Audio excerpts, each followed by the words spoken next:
Faro en la noche.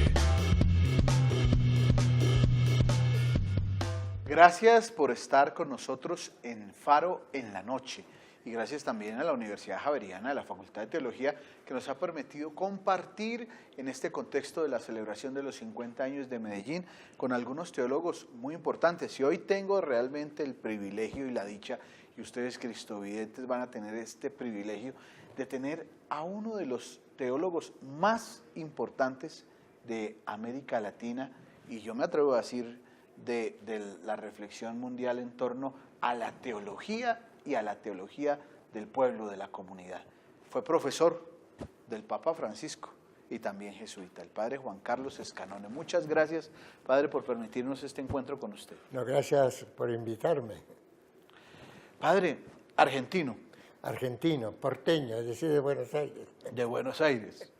Y por eso, y jesuita también. Claro, por supuesto, sí, sí. Bueno, ¿cómo fue maestro usted del Papa Francisco? Fue profesor suyo cuando él todavía no era jesuita, era seminarista de la Arquidiócesis de Buenos Aires, cuando recién entraba al seminario, porque en ese momento, ahora ya no, la Compañía de Jesús administraba el seminario de la Arquidiócesis, tanto el seminario mayor como el seminario menor. Entonces, nosotros los jesuitas tenemos un tiempo que llamamos de magisterio entre la filosofía, los estudios de filosofía, los estudios de teología, y a mí me tocó ir al seminario menor, porque ya tenía yo la licenciatura en filosofía y letras, a enseñar letras, es decir, latín, literatura latina, literatura griega, literatura universal.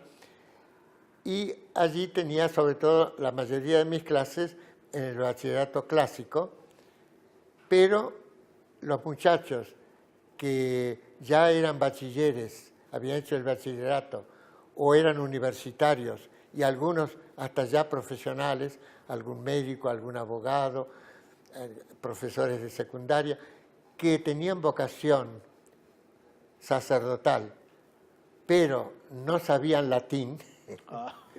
En aquel tiempo tenían que hacer 2 años de latín y entre esos les llamábamos nosotros los latinistas, estaba Bergoglio dentro del seminario menor, pero una sección aparte de los adolescentes.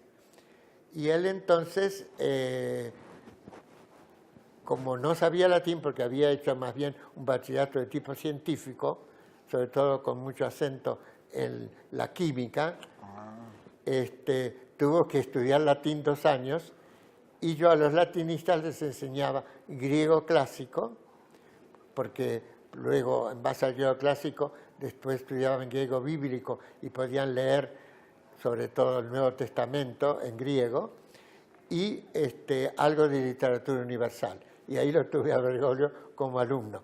Pero mucho más importante fue que de luego como jesuitas convivimos más de 10 años en el Colegio Máximo donde yo todavía vivo, donde estaba en la Facultad de Filosofía y Teología, y él en esa casa vivió 17 años, aunque no seguidos, ¿no?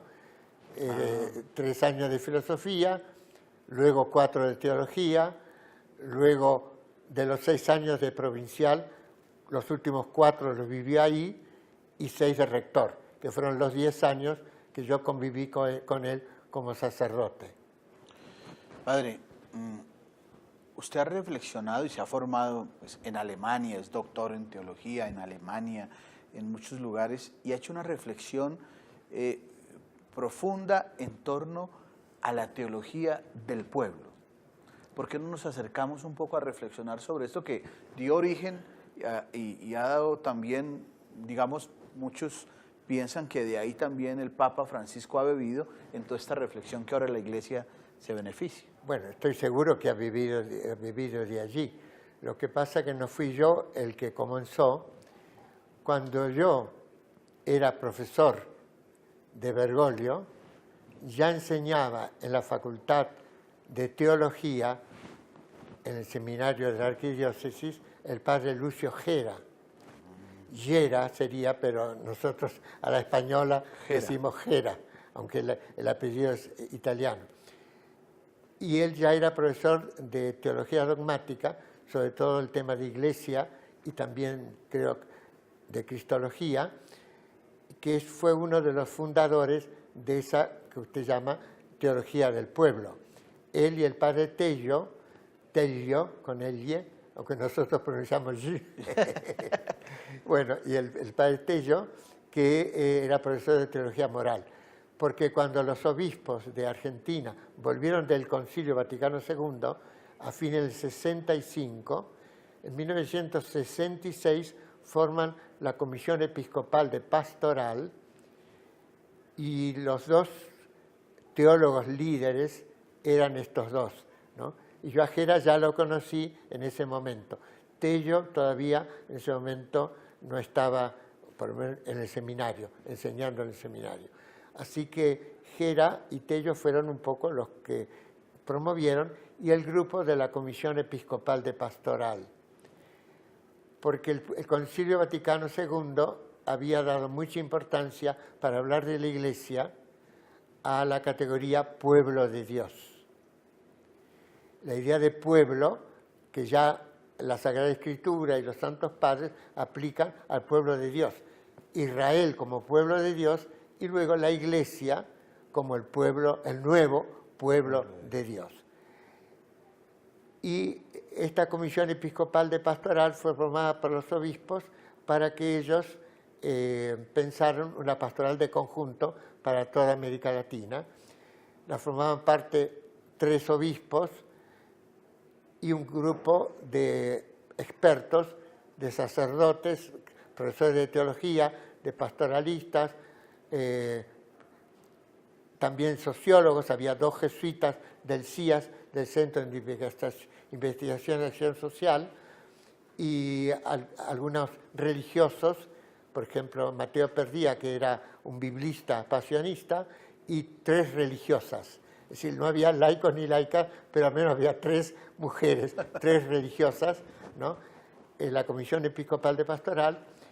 Y ahí otra figura clave fue un sacerdote que había sido de la congregación de Don Orione, había dejado la congregación, pero quedó en el clero de la Arquidiócesis de Buenos Aires, y él era profesor de sociología en la Universidad de Buenos Aires, la Universidad Nacional, y era un grupo, formaba parte de un grupo de las cátedras se llamaban así, las cátedras nacionales de sociología, donde ellos querían pensar la realidad argentina sociológicamente, pero no siguiendo una sociología de tipo liberal, ni tampoco marxista, y entonces buscaban en la historia y la cultura latinoamericana categorías de interpretación.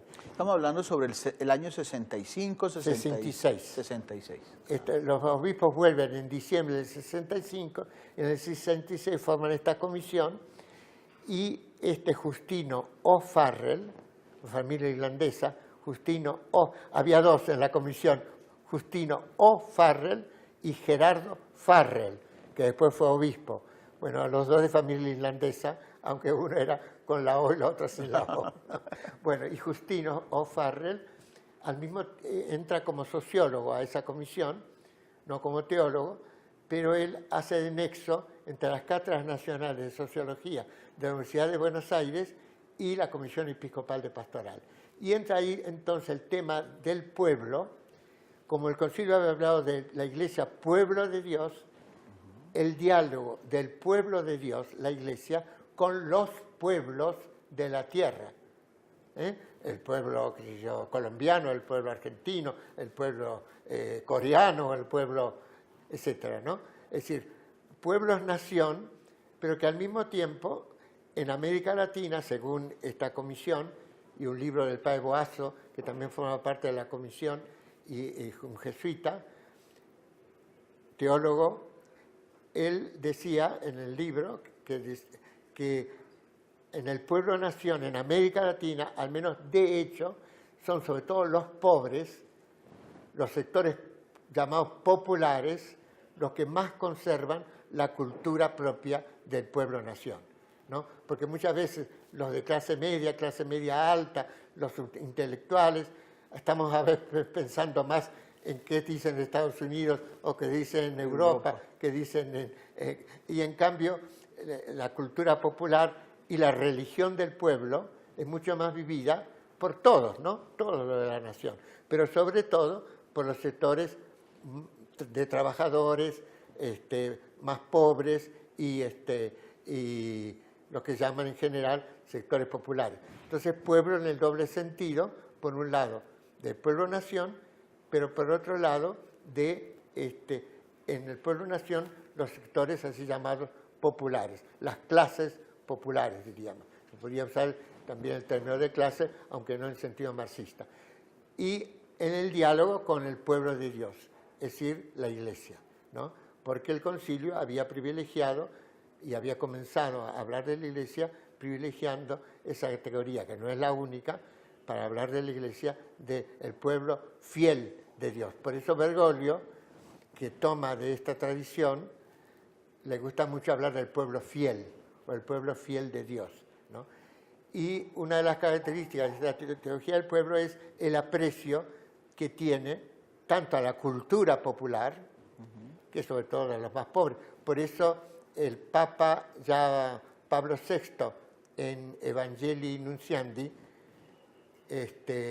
que habla de la evangelización, y luego fue el documento de Puebla que lo pone la aplicación de Evangelii Nuntiandi a América Latina, así como el de Medellín, que cumplimos 50 años este año, era la aplicación del concilio, sobre todo de la Constitución Pastoral Gaudium et Spes a América Latina, después Puebla en el 79, 68 Medellín, 79 Puebla, la segunda conferencia y Puebla la tercera, ahí que se hace por lo tanto en México, en Puebla, ahí dan mucha importancia a la teoría de pueblo y de la piedad popular.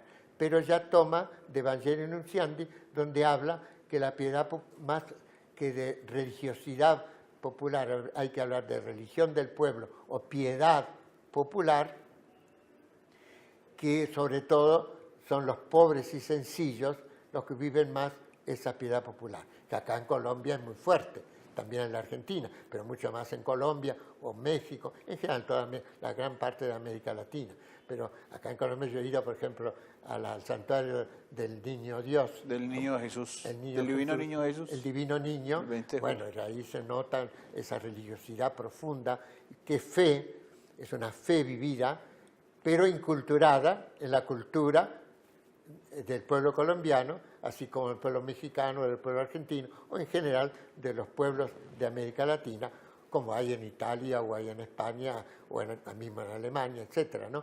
Pero que es la fe cristiana y el seguimiento de Cristo, el amor a la Virgen María, pero inculturado en la cultura popular del lugar. Y por eso en Puebla, uno de los documentos principales que lo escribió la base Lucio Gera es Evangelización de la Cultura, y otro que lo escribió un chileno padre de Schoenstatt, Joaquín Allende, sobre evangelización y religiosidad popular.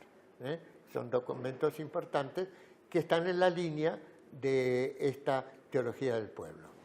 Vamos a hacer una pausa y seguimos conversando. Papa, en ese momento era arzobispo de Buenos Aires, lo hizo estudiar en la catedral junto con los obispos, porque como teólogo del Concilio Vaticano II de Medellín y de Puebla, él habla la teología desde el pueblo. No solamente del pueblo en el sentido sobre el pueblo, sino desde el pueblo. Es decir, que ya en la cultura popular, en la sabiduría cristiana popular, de la cual habla por lo menos 2 ocasiones claramente el documento de Puebla, ahí hay como una base para una teología.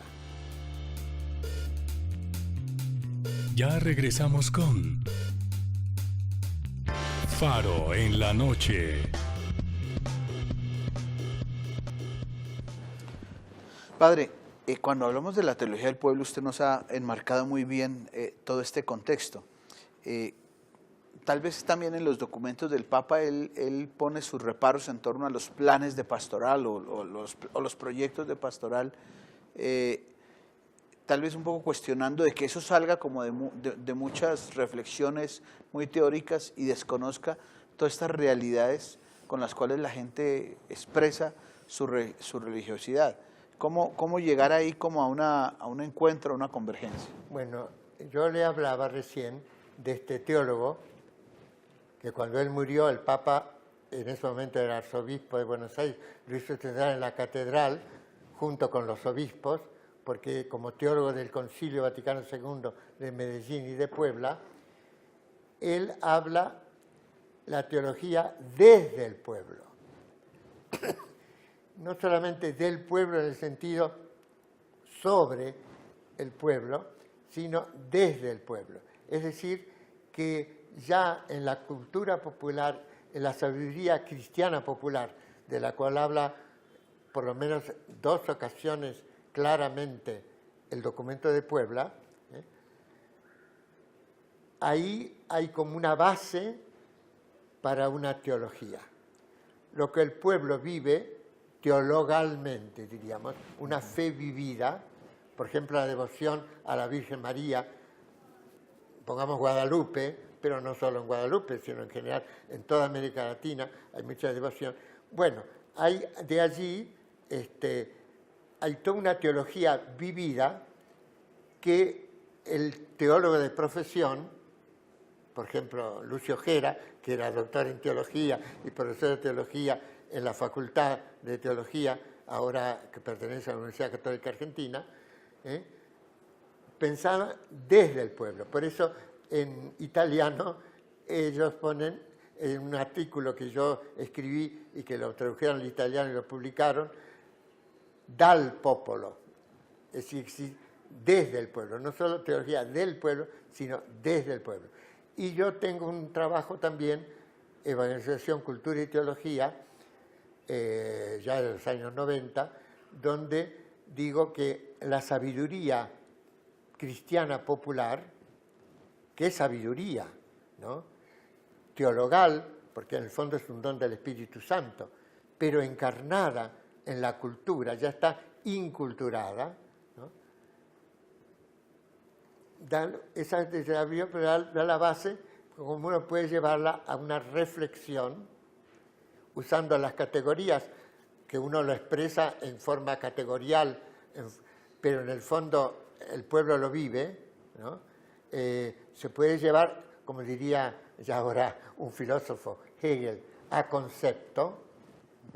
El mismo Hegel, por ejemplo, hablaba de que hay que llevar lo que uno experimenta en la experiencia, en este caso sería una experiencia de Dios, una fenomenología, pero ya a un nivel teológico, teologal, no meramente filosófico, ¿no?, se puede llevar, expresar, aunque nunca agotar, en conceptos, en categorías.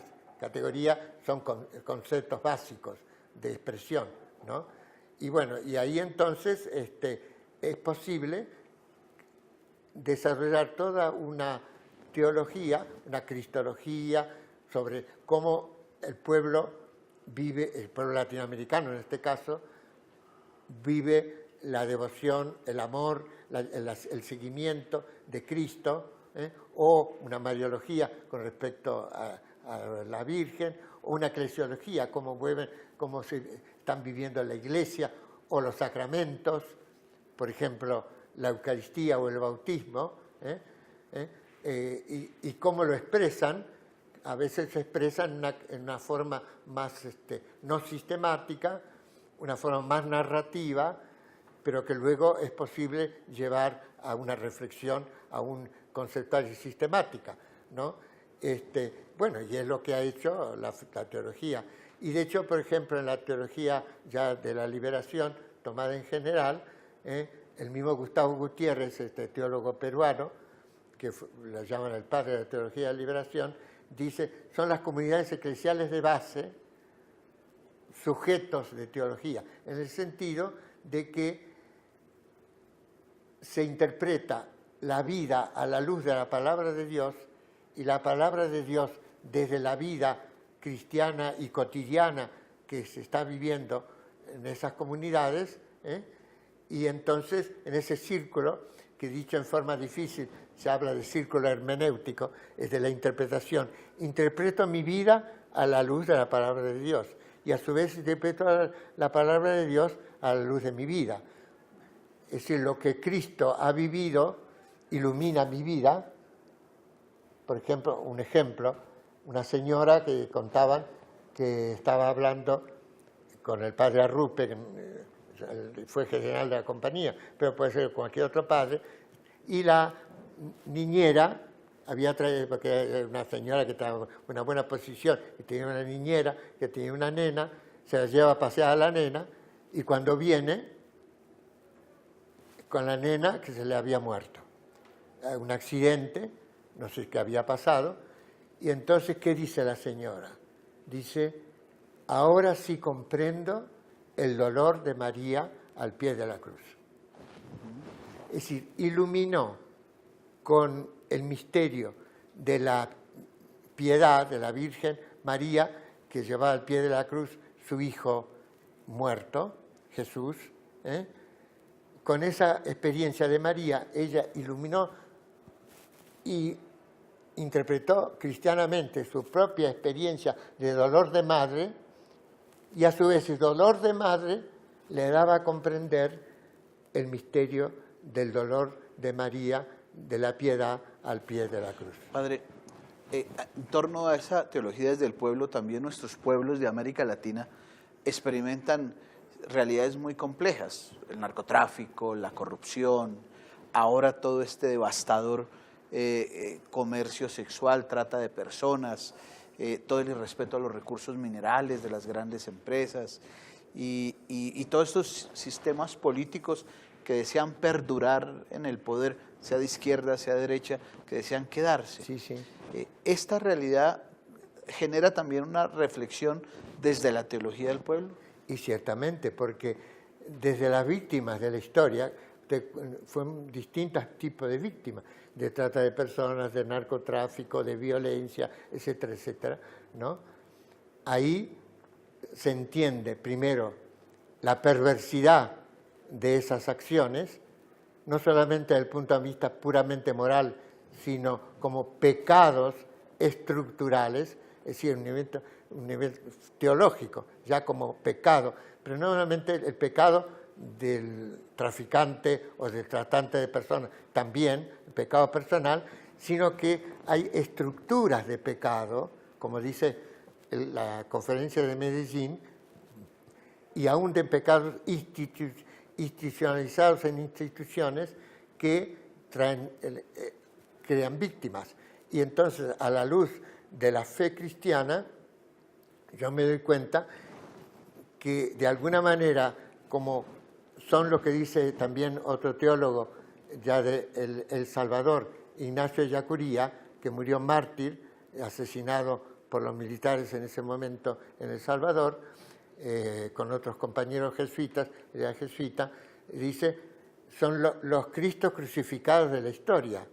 Es decir, que se entiende, por un lado, la pasión de Cristo a la luz de estas pasiones, pero la pasión de Cristo ilumina el carácter redentor de estas pasiones. Por ejemplo, el asesinato de un mártir, Monseñor Romero, bueno, ahí donde él, por un lado, se había jugado por el pueblo y por los pobres, y sobre todo por las víctimas que eran asesinadas, etcétera, ¿no? O desaparecidas, y es decir, que en el fondo estaban sufriendo, y él, como Cristo, muere por el pueblo, pero resucita de alguna manera, ahora ya se ha beatificado, canonizado, en el pueblo salvadoreño y aún el pueblo latinoamericano que lo honra. Bueno, hay como una vida que no solamente da la vida, sino que renace vida de situaciones de muerte. Y eso, a la luz de la Pascua de Jesús, se ilumina y a su vez nos hace comprender mejor lo que es la Pascua de Jesús.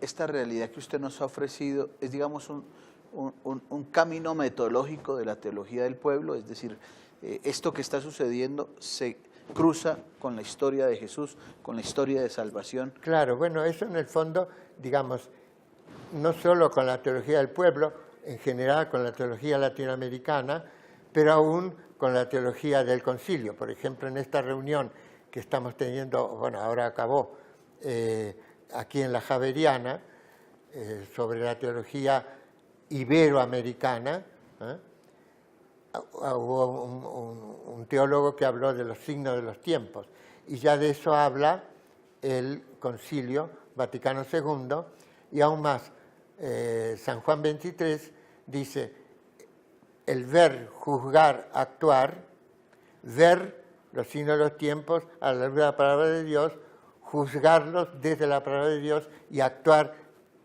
iluminados por la palabra de Dios, bueno, es el método de la doctrina social de la Iglesia. Es decir, que es más amplio que solo la teología del pueblo, ¿no? Lo que pasa es que la teología del pueblo se ha centrado sobre todo en la vivencia y la experiencia eclesial y social de América Latina, ¿no? Y de Argentina en particular, pero también en general de América Latina, y además inspirada por el magisterio latinoamericano, como sería la Conferencia de Medellín, la de Puebla, luego Santo Domingo, hasta Aparecida. De hecho, en Aparecida se da un paso más, aún en la línea de lo que decía yo, de la piedad popular, porque en principio habla de religiosidad popular antes que el Evangelii Nunciandi. Luego Pablo VI, ya como yo lo decía antes, dice, más que de religiosidad hay que hablar de piedad popular y de religión del pueblo. Y Aparecida habla de espiritualidad y mística populares. Es decir, que aún no solamente hay una piedad popular, sino una verdadera espiritualidad popular, que lo vive en nuestro pueblo, sobre todo los más pobres y sencillos, y aún una mística popular, ¿no? Donde ya el sujeto no es cada persona separada, sino la comunidad misma. Vive las virtudes teologales ya eclesialmente como comunidad, por ejemplo, la comunidad de una parroquia o la comunidad de los que van al santuario de Aparecida, porque una de las cosas que contaban los obispos que hicieron parte en Aparecida, que lo hicieron en el santuario, porque Santo Domingo, por ejemplo, bueno, vivían en hoteles, entonces una cosa más mundana, pero en Aparecida lo hicieron en el lugar del santuario y se reunían en el subsuelo y arriba, en el santuario, estaba la gente rezando, cantando y escuchaban los rezos y los cantos, aun cuando iban los obispos para ir al lugar de la reunión, veían la gente que iba caminando, no sé si se puede decir caminando, pero caminando de rodillas o subiendo de rodillas. Bueno, todo eso los impactaba también esa devoción popular, que ya era una meramente, como decía, espiritualidad mística popular. Y bueno, y entonces Aparecida llega, y eso lo retoma el Papa luego en su exhortación Evangelii Gaudium, el gozo del Evangelio, cuando habla de la mística popular en dos lugares de esa exhortación. En uno simplemente cita a lo de Aparecida, pero en el otro da un paso más. Y entonces dice, a ver si me acuerdo bien, lo que dice es que la mística popular de alguna manera condensa todo el Evangelio. Y entonces, a ver si me acuerdo las cinco sustantivos. Dice oración, justicia, fraternidad, fiesta, lucha y fiesta. Es decir, un poco, no solamente lo más religioso, como decir oración, y fiesta, no necesariamente religiosa, pero una fiesta puede entender también religiosa, pero habla de justicia, fraternidad y lucha, es decir, el aspecto activo de la vida cristiana. Y todo eso lo llama mística popular. Es decir, que hay un progreso del Papa Francisco, aún con respecto a, por supuesto, a la teología del pueblo, pero también aún con respecto a la misma Conferencia Episcopal de Aparecida. Esta pausa es muy importante y seguiremos conversando con el padre Scanoni. La idea es de que, así como la Iglesia siempre tiene que estar reformándose, en una, como diría el lenguaje del documento de Aparecida, en una conversión pastoral, porque hoy se decía también en la reunión de hoy que las dos palabras son equivalentes, pero conversión hay que entenderla no meramente a la conversión personal, sino a la conversión de todo el pueblo de Dios y aún de la estructura de la Iglesia. Y reforma no es entenderla solo a nivel estructural, sino también a la reforma de la vida personal. Ya regresamos con Faro en la Noche. Padre Scanoni, ¿hasta dónde va a llegar esta reforma del Papa Francisco teniendo estas categorías que usted nos ha ofrecido? Bueno, yo espero que llegue hasta mucho, y que Dios le dé tiempo para hacerla, o que luego su sucesor pueda seguirlo, ¿no es cierto? Tuvimos una reunión en Roma, creo que fue me parece que fue el 2015, pero me puedo equivocar, sobre la reforma y las reformas en la Iglesia, que la organizaron el padre Antonio Spadaro, el director de la Civiltà Católica, jesuita, y el padre Carlos Galli, que ahora está por acá, el decano de la Facultad de Teología de la Universidad Católica Argentina, y que reunieron más o menos seríamos 30, ¿no? Yo estaba también. Algunos de los que están en esta reunión estuvieron allí, por el padre Schickendans, que viene de Chile, aunque es argentino, bueno, y por supuesto Gali, etc. Bueno, y entonces teólogos y teólogas también, que había profesores de teología dogmática, pastoralistas, de Sagradas Escrituras, canonistas, biblistas, ¿no? Bueno, ya lo dije, historiadores de la Iglesia, porque era importante conocer las reformas que hubo en la Iglesia, en la historia, luego eso llevarlo no meramente a una reflexión teológica y bíblica, sino también las repercusiones en el derecho canónico, ¿no? Por eso había también grupo de canonistas, bueno, y que se publicaron luego en italiano y ahora también están en español, y que salieron ahí en Salterre, en España, ¿no? Bueno, y eso era pensado como una ayuda para el Papa Francisco, después no sé si la habrá podido leer, porque no tomo así, bueno, pero o por lo menos consultar algunos temas. Pero la idea es de que, así como la Iglesia siempre tiene que estar reformándose, en una, como diría el lenguaje del documento de Aparecida, en una conversión pastoral, porque hoy se decía también en la reunión de hoy que las dos palabras son equivalentes, pero conversión hay que entenderla no meramente a la conversión personal, sino a la conversión de todo el pueblo de Dios y aún de las estructuras de la Iglesia. Y reforma no es entenderla solo a nivel estructural, sino también a la reforma de la vida personal.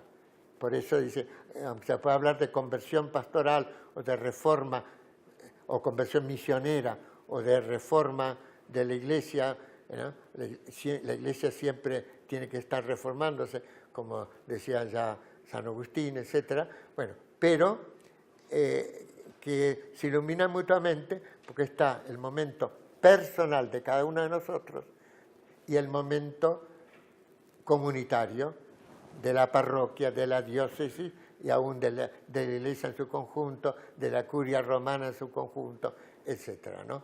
Bueno, entonces yo pienso que tenemos que despojarnos de muchas cosas que no pertenecen al momento actual, seguir más claramente el Evangelio, pero el Evangelio según la cultura del momento actual, en diálogo con las culturas, en diálogo con las ciencias, también usando la técnica, no la tecnocracia. El Papa critica la tecnocracia, porque cracia está el poder, democracia, el poder del pueblo, aristocracia, el poder de los así llamados que se creen mejores. En cambio, plutocracia, el poder de los ricos. Entonces, cuando se dice tecnocracia, es el poder de la técnica, que todo se reduce, por lo tanto, a la relación sujeto-objeto, y que de fondo es el poder de los poderosos que tienen la posesión de la técnica, ¿no? Y no, tendría que estar al servicio de todos, también de los que no conocemos técnica o de los pobres que a lo mejor no tienen esos medios técnicos, etcétera, ¿no? Es decir, la técnica al servicio del bien común, de todos, y no solamente para aumentar el dinero de los que ya tienen mucho dinero, sino al contrario, para el bien común, ¿no? Bueno, entonces ahí aparece ese aspecto de que el Papa critica la tecnocracia, no la técnica. Y entonces la reforma de la Iglesia y la reforma de la sociedad, poniendo todos esos medios para el bien común de la comunidad. Y dentro del bien común, una opción preferencial por los más pobres, porque son los que más necesitan. En una familia, a veces, si hay un hijo que es discapacitado, no es que lo quieran más a él que a los otros, pero lo van a tener que cuidar más, ¿no?, al que tiene menos fuerza, ¿no?, que a los que ya se valen por sí mismos o tienen más fuerza, etc. No, bueno, lo mismo pasa en la familia humana y aún en la familia que es cada país, que es cada nación, o cada comunidad, o cada municipio, lo que fuera, ¿no? Entonces yo pienso que ahí viene la reforma de la Iglesia, pero también la reforma estructural de las sociedades, según el Evangelio y según el bien, para los no creyentes, según el bien común, como ya aún los griegos que no eran cristianos, que eran paganos, pero Aristóteles pone la prevalencia del bien común sobre los bienes privados de cada uno, ¿no? En esas reformas estructurales, digamos, de la Iglesia, de la sociedad, esta reflexión de la pluralidad, de la multiforme realidad de nuestra sociedad, nos pone en una situación de encuentro con los demás, ya no de imposición, ya no de tratar como de decir, todos tienen que pensar como pensamos los católicos. ¿Cómo afrontar esa renovación de esa línea sin perder nuestra identidad? El Papa tiene la imagen, la figura del poliedro. El poliedro es una figura geométrica donde de muchos ángulos, de muchos lados, pero en unidad. Es una figura en las diferencias. Hay una unidad de los diferentes. Normalmente tendemos al conflicto con los diferentes, a pelearnos con los diferentes, o a sospechar, a tener miedo de los diferentes. Y el Papa dice, no, al contrario, los conflictos, la unidad está sobre el conflicto, pero los conflictos tienen que resolverse en un plano superior, donde ya es un proceso que va a resolverlo, nunca se acaba, ¿no?, pero donde no es la esfera donde todos los puntos están a la misma distancia del centro, ¿no?, y que es homogénea, sino el poliedro es heterogéneo, pero en unidad, la unidad de los diferentes. Eso es lo que debería ser un pueblo-nación donde los que son diferentes se unen para el bien común, pero que es al mismo tiempo el bien de cada uno, que se resuelve en un plano superior. Y eso es lo que también él piensa que debe ser el pueblo de Dios, la Iglesia. Dice, no la uniformidad, no, que todos tengamos que ser como en Roma, o los japoneses, o los latinoamericanos, o los africanos, o los... No, cada iglesia, cada comunidad, cada pueblo, tiene su propia diferencia. Por eso él dice, eso lo aplica a cada pueblo, cada nación, al pueblo de Dios. Por eso dice, no la uniformidad, la pluriformidad. La belleza no se da en la homogeneidad.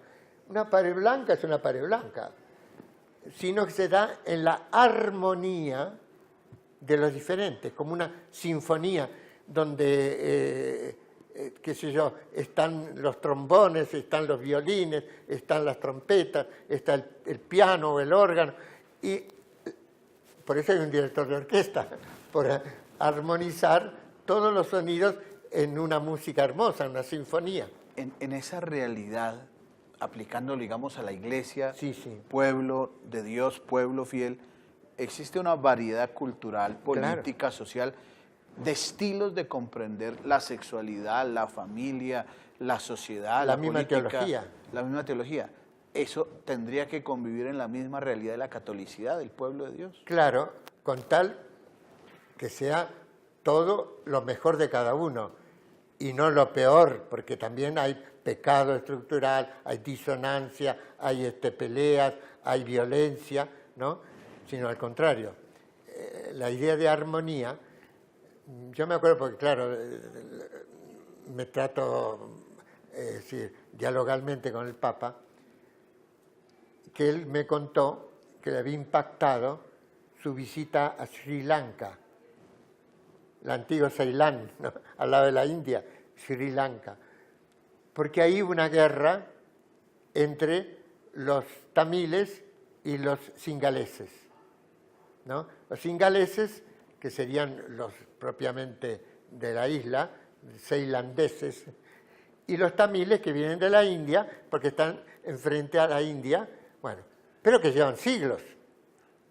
Y unos querían predominar sobre los otros, y había violencia, había guerra civil, había muerte, bueno.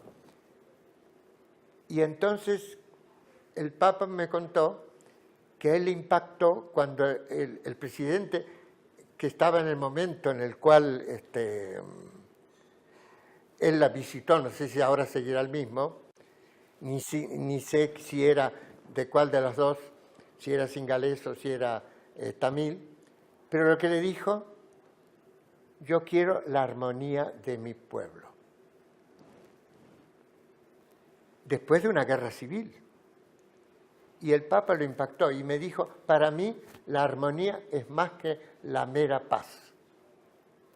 Es decir, paz, pero armonía, como una orquesta. Entonces, donde cada diferente puede dar lo mejor de sí para el bien común, pero al mismo tiempo está esta imagen, entonces, no de la esfera donde todo es uniforme, sino del poliedro, que hay unidad de lo diferente, que era un poco lo que él pretendía cuando él era arzobispo de Buenos Aires, ya a un nivel política local del municipio, ¿no? Porque él lo que buscaba es que los distintos partidos políticos se pusieran en armonía, no en todo, porque si no, no serían partidos. Partido es una parte, partido, ¿no? Que cada uno tiene su ideología y sus ideas y que es distinta, pero que hubiera políticas de Estado, políticas de consenso, que no dependiera si están unos o están otros, los peronistas, los radicales, los socialistas en el poder, sino que ellas son políticas de Estado.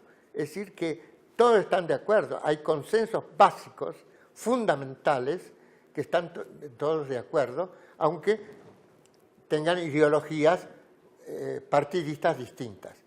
Bueno, y él entonces me llamó la atención cuando me hizo esa reflexión sobre lo que él había, por lo menos lo que le había dicho el presidente, o no sé cómo le llaman, primer ministro, no sé, pero probablemente sea presidente de Sri Lanka.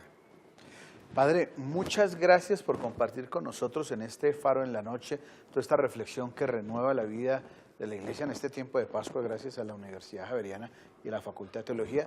Recuerde que el canal Cristovisión es su casa. Muy bien, muchas gracias y gracias por esta entrevista. A ustedes, queridos amigos, gracias por ver el mundo con los ojos de Jesús.